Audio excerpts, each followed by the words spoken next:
সরকারি চাকরিজীবীদের বহুল প্রত্যাশিত নবম পে স্কেল নিয়ে অনিশ্চয়তা কাটেনি। অন্তর্বর্তী সরকারের প্রধান উপদেষ্টা অধ্যাপক মোহাম্মদ ইউনূস দায়িত্ব নেওয়ার পর নতুন করে এই প্রশ্ন সামনে এসেছে, এই সরকার আদৌ নতুন পে স্কেল দিতে পারবে কিনা।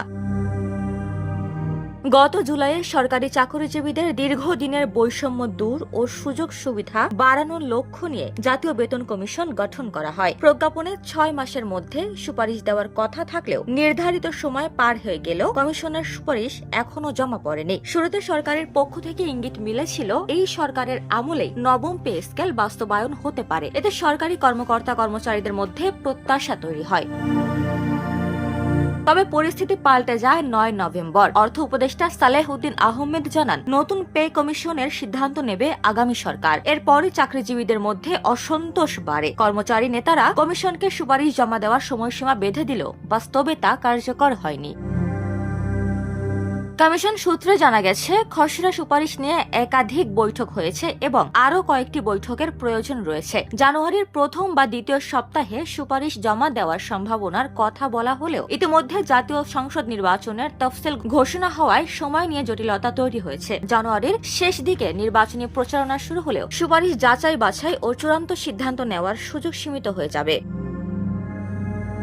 অর্থনীতি সংশ্লিষ্টরা বলছেন, প্রশ্ন শুধু সময়ের নয়, মূল সংকট আর্থিক সক্ষমতা। বর্তমান সরকারের সামনে বড় বাজেট ঘাটতি, ঋণের সুদ পরিশোধের চাপ এবং অর্থনীতিকে স্থিতিশীল করার চ্যালেঞ্জ রয়েছে। এই বাস্তবতায় বড় অঙ্কের বেতন কাঠামো বাস্তবায়ন ঝুঁকিপূর্ণ সিদ্ধান্ত হয়ে উঠতে পারে।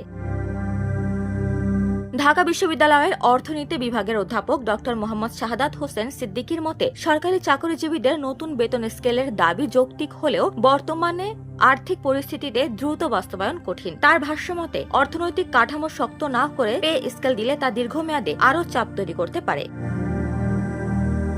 রাষ্ট্রবিজ্ঞান বিভাগের অধ্যাপক মোহাম্মদ আইনুল ইসলামও মনে করেন, অন্তর্বর্তী সরকার শুরু থেকেই পে স্কেলের সিদ্ধান্ত পরবর্তী সরকারের উপর ছেড়ে দেওয়ার পথে হাঁটছে। তার মতে, এই সরকার নিজস্ব মেয়াদ ও রাজনৈতিক সীমাবদ্ধতার কারণে বড় আর্থিক সিদ্ধান্ত নিতে স্বাচ্ছন্দ্য বোধ করছে না।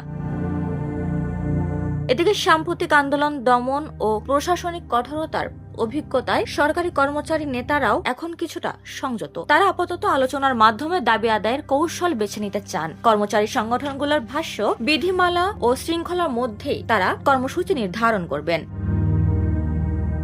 সব মিলিয়ে নবম পে স্কেল নিয়ে সরকারি চাকরিজীবীদের প্রত্যাশা এখনো তীব্র, তবে বাস্তবতা কঠিন। সময়ের স্বল্পতা, নির্বাচনী প্রক্রিয়া এবং অর্থনৈতিক সীমাবদ্ধতা মিলিয়ে প্রশ্নটি আরো জোরালো হয়ে উঠেছে। পে স্কেল দিতে পারবে কি ইউনূস সরকার, নাকি এই সিদ্ধান্ত অপেক্ষায় থাকবে আগামী সরকারের?